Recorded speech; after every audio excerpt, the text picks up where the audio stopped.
That is a fully autonomous vessel, meaning it is a drone ship and can be remotely driven up to 90 days at a time. The funny thing is that I haven't seen it leave that spot since March of this past year.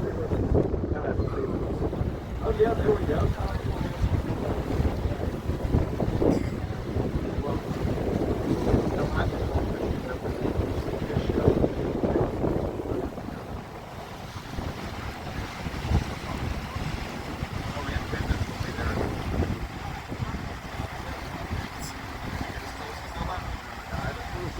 Series. This ship's about 10 to 15 years old.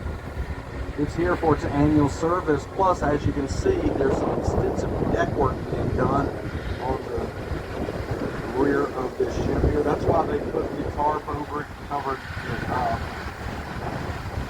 I do have a feeling this ship will get a good paint job on the metal.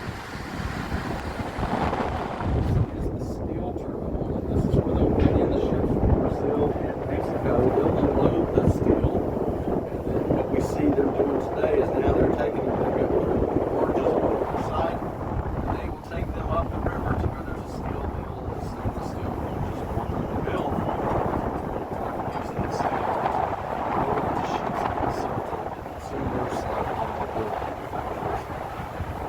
That island does market everything beyond that is a rebuilt navy. See the land in the distance, that is the eastern shore. Yes, they do. Hostel owns the land on that side over there. I noticed that they removed the Hostel logo on that dry dock, and I'm not sure why they did that. So I don't know if they still own it or not.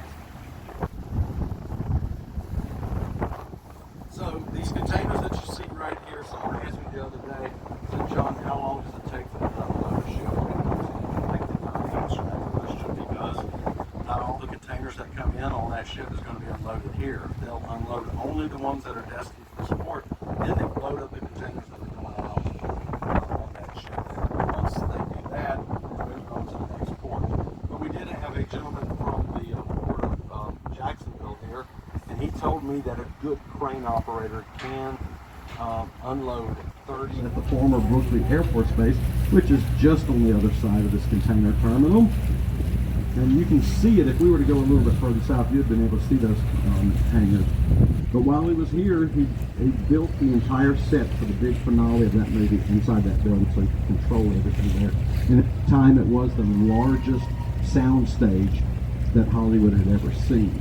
Keep in mind too, Steve. But I hear we're getting another ship here. It's supposed to be docked right here. You may have heard of the USS Enterprise, the world's first nuclear aircraft carrier. That's right, it was commissioned in 1962. It served during the Cuban Missile Crisis, and it was one of the first ships to circumnavigate the globe without being fueled. Yeah, one of only 13 trips that make it to Korea. So you'll be able to see some of the sites of that area.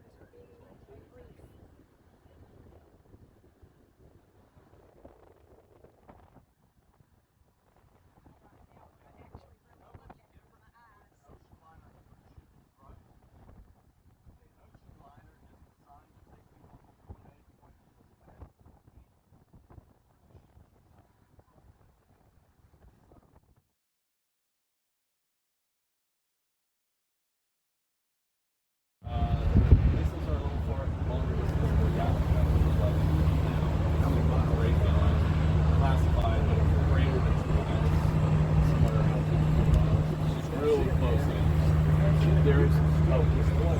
There's a bunch of other missiles that are supposed to stop before that. I don't know.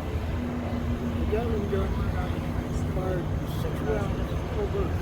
1910 on our bow. That is a Navy Radar system. landing ship. I don't know much about this one because it just came out. This is the first of 12 that Austin's building here. And as you can see, it is still the world's largest moon pie on top of that second tallest building there. You're going to see it hanging off the edge there. That moon pie is site of the world famous moon pie drop, and every New Year's Eve that moon pie will descend down the side of that building as we count down to the new year. It will also descend down that side of that building at the start of every Mardi Gras parade too. Now the building to the right of that is the RSA Battle House Tower, and that tower, if we were to stand the SS United States on our end next to that building, that ship would tower over that building by over 200 feet. Which building? The moon pie building? No, the big tall building. That is the tallest building in Mobile. It's also the